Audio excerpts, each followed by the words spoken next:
bienvenue dans cette nouvelle vidéo. Aujourd'hui, nous allons faire un pot en pâte auto-durcissante. C'est ce genre de pot-là. Donc moi, j'avais fait celui-ci il y a quelques temps pour ranger mes cotons-tiges. Mais nous allons le faire beaucoup plus grand. Ça pourra faire soit un pot à crayon. Donc moi, c'est mon but, c'est un pot à crayon que je vais faire pour mes nièces pour Noël. Et ça peut être également un pot où on peut mettre après des plantes. Enfin voilà, ça peut être multifonction. Mais du coup, nous allons faire ça ensemble aujourd'hui. Donc du coup, pour faire ceci, il vous faudra bien évidemment de la pâte autodurcissante. Donc moi, j'ai trouvé celle-ci chez Non, je la tiens à l'endroit, ça va. Chez Tiger, mais vous trouvez ça dans les magasins de bricolage également. Il y a aussi celle-ci qui est déjà en couleur terracotta, donc celle que je vous ai montrée est blanche. Et il y a celle-ci qui est en terracotta que j'ai trouvée à Migros Brico. Si jamais au Migros Do It, vous le trouvez. Donc voilà, vous trouvez ça aussi en coque Do It. Pour les Français, je pense que vous trouvez ça également dans vos magasins de loisirs créatifs. Donc voilà. Mais nous, on va utiliser la blanche aujourd'hui. Il vous faut également un pot avec... enfin, moi, j'ai pris un bol avec de l'eau pour pouvoir travailler votre pâte. Il vous faut une tasse ou quelque chose de rond pour faire le bas de votre pot, en fait. Donc, moi, j'ai pris une tasse toute simple. Il vous faudra un couteau également pour couper vos morceaux et votre pâte également, bien évidemment. Il vous faut un rouleau, donc moi j'ai celui-ci. Si vous n'avez qu'un rouleau à pâte à cuisine, ça va très bien également. Je vois que le mien il est un petit peu sale encore. Vous pouvez également utiliser ça, je ne sais pas encore vraiment si ça va être utile ou pas. On le verra au fur et à mesure de la vidéo. C'est des petits outils comme ça pour pâte à modeler, en fait, simplement. Et des feuilles de papier pour le four, en fait, du papier sulfurisé pour pouvoir poser votre pièce une fois qu'elle sera terminée. Et moi, j'ai pris, parce que je suis un petit peu maladroite, du coup, j'ai prévu également des papiers, en fait, des serviettes, si besoin. Voilà, donc nous allons passer à la première partie qui va être de faire la base de notre pot. Donc pour ceci, je prends mon morceau de pâte autodurcissante. Donc moi, j'avais encore un morceau justement de quand j'ai fait mon petit pot à Q-tips, à coton-tige comme vous préférez dire. Donc du coup, je vais couper un morceau. On va voir, hop. Elle est quand même un peu dure, hein. Je vais voir si ça fonctionne, autrement je prendrai de la neuve. Donc voilà à peu près la taille de mon morceau que je vais malaxer un peu. Non, ça va en fait, elle se malaxe super facilement. Donc voilà, je vais...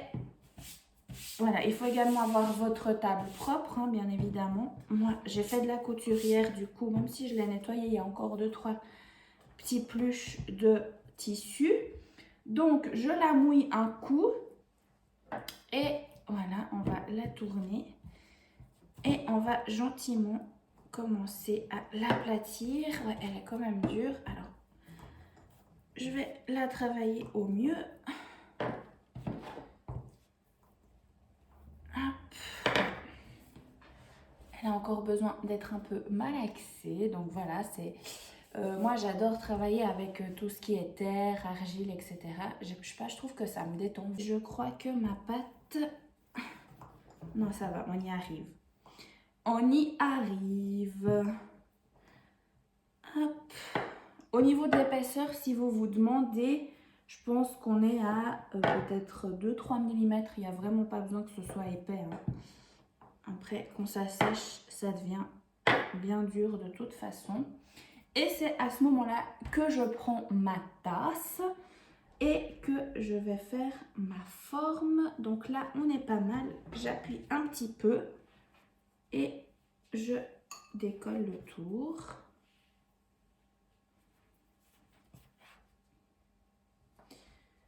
Voilà. Hop, et ma forme est faite. Et voilà ce que ça donne. Donc ça, ce sera, comme je vous ai dit avant, le bas de notre pot. C'est la première fois que je le fais aussi grand, donc bah, j'espère que ça va marcher, n'est-ce pas? Mais bon, c'est pas trop compliqué. Ensuite, j'ai oublié de vous dire ce que je suis en train de faire. Je viens pousser un peu le matériel. Je sais pas vraiment ce que vous voyez. Donc là, oui, parce que blanc sur blanc, ça se voit pas trop. Donc je vais la prendre dans la main et je lisse en fait le bord pour que ce soit plus... pour que... Je perds mes mots. Pour que ce soit plus propre, en fait, simplement. Que le travail soit plus propre. Et ça se fait super facilement, encore une fois. Voilà. Donc là, je vais garder ma pièce comme ça. Je la mouille un peu aussi sur le dessus pour la lisser un peu. Parce qu'il y a quelques bosses. Quelques petits trous dans la pâte. Après, c'est pas très important parce que ce sera le fond du pot. Donc, de toute façon, on le verra pas. Hein, on est bien d'accord. Voilà. Et maintenant, nous allons passer au tour en fait de notre pot. Donc, pour ceci, je prends mon dernier morceau que j'ai là et je vais devoir couper celui-là.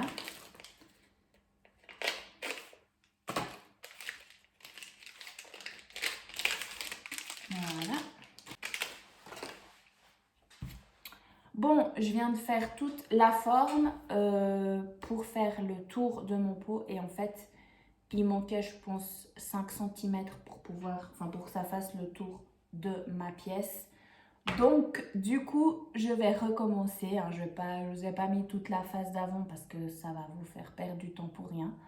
Et la vidéo va être 3 fois trop longue. Donc, du coup, eh bien, c'est parti. Je prends un bout en plus de ce que je vous ai montré, du coup. On va prendre ça en plus. Voilà. Et on va malaxer toute cette histoire. Voilà. Donc, comme je vous ai dit, pour aider, vous mettez un peu d'eau. Hein, ça, c'est assez magique. Ça ramollit le tout. Ah là là. Bon. C'est pas grave, comme je vous ai dit. Alors, ah oui, on va essayer de faire comme ça. Je vais faire une saucisse. C'est les aléas des DIY en direct. Hein, c'est comme ça. Moi, je vous fais pas perdre de temps parce que je vous paie.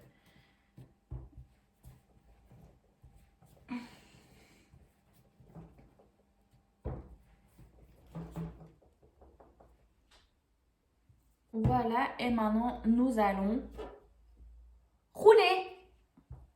Je ne sais même pas comment on dit, ça ne doit pas se dire comme ça, parce que c'est pas vraiment rouler ce que je fais, mais vous m'avez comprise. Hein. De toute façon, vous avez les images. Vous prenez votre rouleau et vous aplatissez votre pâte. Voilà, nous sommes plus juste ainsi. Donc voilà, donc je vous disais justement, il y a quand même une histoire avec mon petit pot à coton-tige. Comme vous pouvez le voir, je l'ai décoré, en fait je l'ai trempé dans de l'eau et du vernis. J'ai mis du vernis noir et doré. Du coup ça l'a rendu comme ça. Et en fait c'est des couleurs qui vont super bien avec ma salle de bain. Notre rideau de douche il est blanc avec des traits noirs et dorés justement. Et du coup, j'étais toute contente. J'ai dit, bah ça va bien. En plus, je l'ai super bien réussi. Et j'ai dit, je pourrais le mettre dans ma salle de bain pour aller justement avec la salle de bain, sur un meuble à la salle de bain. Et bah, c'est ce que j'ai fait. Et en fait, mon chat, Gnocchi, est fan des cotons-tiges. Mais quand je vous dis fan, c'est fan des cotons-tiges. Il adore ça. Il y en a d'ailleurs toujours 2-3 qui traînent dans l'appartement parce que bah, il joue avec. Et bah, je les ai mis sans vraiment y penser. Et le problème, c'est qu'en fait, eh ben, il montait dans le lavabo, il allait sur le meuble et il défonçait les cotons-tiges. Et mon pot en question était toujours par terre. Alors, il s'est jamais cassé, heureusement, mais j'avais toujours plein de cotons-tiges dans ma salle de bain. Donc, du coup, eh ben, je me suis dit, la seule solution, c'est que je le mette dans la pharmacie. Donc, du coup, ben, c'est dommage parce que ben, on ne le voit pas. Enfin... Il est dans la pharmacie, puis on ne le voit pas. Et je pourrais laisser fermer la porte de la salle de bain, mais le problème c'est que même avec la porte de la salle de bain fermée, et ben en fait il ouvre les portes. Voilà, le vrai problème, c'est que mon chat est trop malin et il ouvre la porte de la salle de bain. Alors ça arrive des fois qu'on oublie de la fermer, mais ça arrive aussi des fois que on le retrouve dans la salle de bain alors que la porte était fermée. Donc du coup voilà pour la petite histoire. Du coup je ne sais pas, peut-être je vais lui trouver plutôt une autre utilité pour pouvoir le mettre dans ma maison, vu que c'est moi qui l'ai fait. Je trouve dommage qu'il se retrouve au fond de la pharmacie dans la salle de bain. Donc on verra. Alors cette fois-ci je vais prendre mon couteau. Donc là, donc l'histoire de faire une saucisse, c'est plutôt pas mal en fait, parce que du coup ça vous permet d'avoir une forme plus allongée en fait après. Je sais pas si vous me comprenez. Je suis pas toujours très claire des fois dans ce que je dis, hein. Donc si vous avez des questions, n'hésitez pas à mettre tout ça en commentaire également. Hop là. Là. Attention, ma concentration est au maximum, hein. Quand je parle plus, c'est que je suis concentrée. Déjà que je devrais pas faire ça comme ça sur la table, ça risque de faire des marques. Mais bon, ça va, je fais attention. On dira ça. Enfin voilà, non je vais pas mettre sur ma forme, donc ma forme elle est là. Dans un moment ça va être roulement de tambour, voir si c'est ok.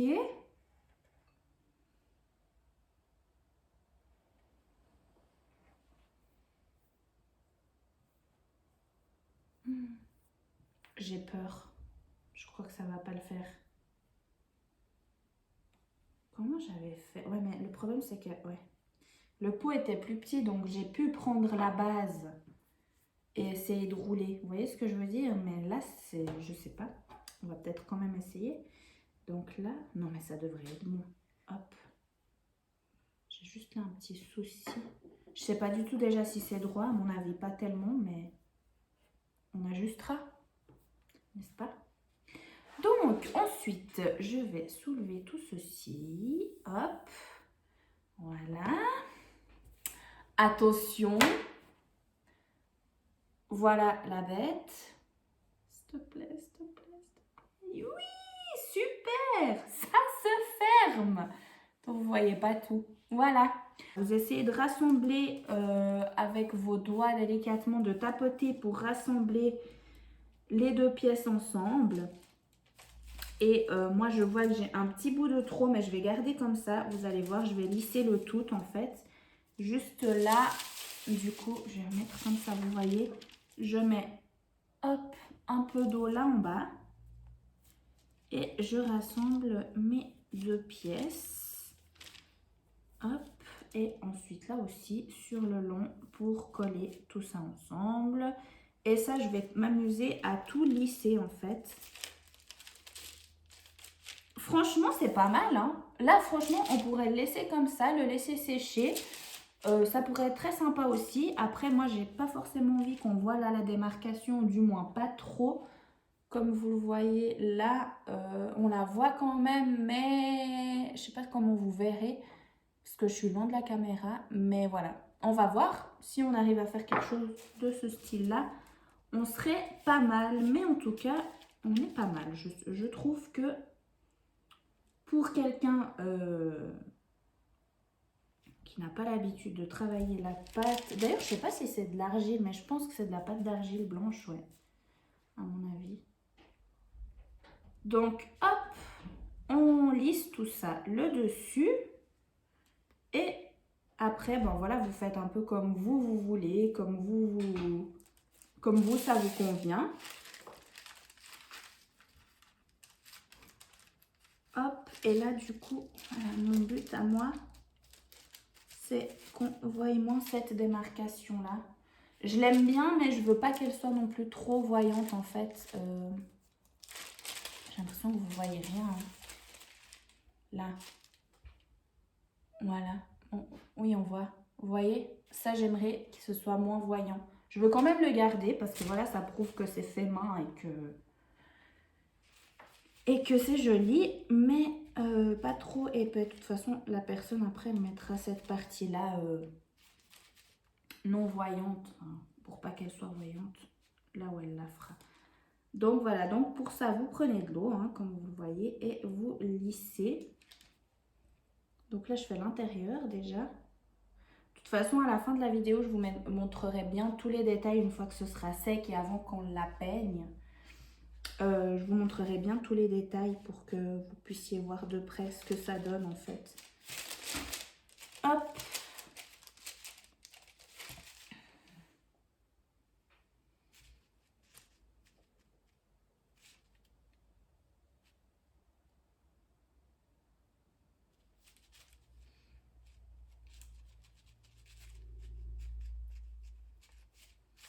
Là, on est pas mal. C'est pas tout à fait comme j'aimerais en bas, mais en fait, je pense que c'est parce que la pâte est super épaisse en fait en bas. Plus épaisse en bas qu'en haut. Voilà, plus touchée. Je vais laisser sécher tout ça et on se retrouve, je pense que je vais voir, je pense qu'entre d'ici 24 heures, ce sera sec. Donc, je pense que voilà le résultat. On est plutôt pas mal. L'intérieur, le dos, voilà. Donc du coup on se retrouve dès que ce sera sec, comme ça je pourrais vous dire également combien de temps ça met à sécher. Et voilà, on se retrouve donc une semaine après parce que j'ai pas eu le temps malheureusement de filmer avant. J'ai eu une semaine bien chargée comme on dit. Du coup mes pots sont là, ils sont tout beaux, tout secs. J'en avais fait un deuxième après qui est un petit peu biscornu mais il est très sympa aussi. Donc voilà, ils sont tout secs. Du coup, on va peindre celui-ci aujourd'hui. J'ai jamais vraiment peint en fait sur de l'argile comme ça. Du coup, ça me permet de voir ce qui est le mieux. Et je crois bien que le pinceau, c'est pas mal.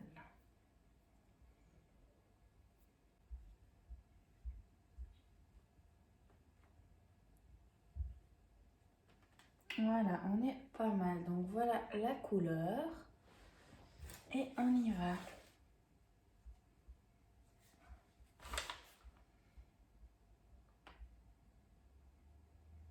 Finalement, c'est pas vraiment des couleurs vives, mais voilà, je trouve ça très sympa aussi.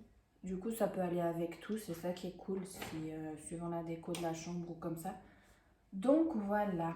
Alors ensuite, nous allons passer, je voulais faire jaune, mais est-ce que c'est une bonne idée? Je sais pas. Je vais voir tout ça. Et voilà le résultat de la couleur. C'est de nouveau dans les oranges, mais un peu plus clair. En fait, c'est vraiment du plus foncé au plus clair. Et on y va. Ah ouais, très sympa. Très sympa. Après, avec les paillettes dorées, je pense que ça va vraiment plutôt bien donner. Et voilà le résultat. Donc là, il y a rouge foncé, rouge plus clairé, orange. Ça fait un petit dégradé, c'est plutôt sympa. Donc maintenant, on va laisser tout ça sécher et après, on mettra les fameuses paillettes. On voit pas très bien, attendez. C'est des paillettes dorées. Et voilà, on est à peu près 15 minutes après. Oups là. Et mon pot est déjà sec. Du coup, on va sortir les paillettes. Alors, je vais en mettre mon sac. Je vais en mettre là. Voilà, hop. Je prends un tampon mousse. Je mets la main dedans. Et je vais faire comme ça. Ah ouais, ça donne bien. Ça donne bien les petits brillants.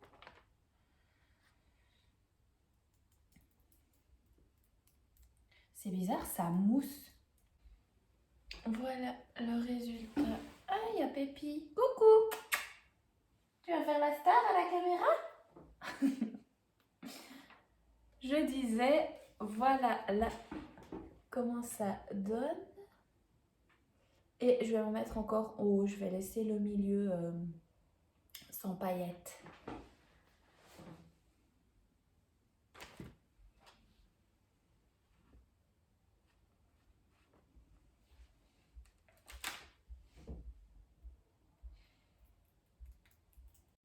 Et voilà le résultat final. Et voilà, cette vidéo est gentiment terminée. Il y a toujours Pépita qui se promène. Ah bah elle va manger. J'espère qu'elle vous aura plu. Si c'est le cas, n'hésitez pas à me dire tout ça en commentaire. Je vous invite également à me suivre sur ma page Instagram où je poste plus de choses par rapport à mes chats ou des choses que je partage pas forcément sur YouTube. Donc n'hésitez pas, je vous le mets juste là également. N'hésitez pas à me laisser plein de likes et on se voit la semaine prochaine pour une prochaine vidéo. Bye!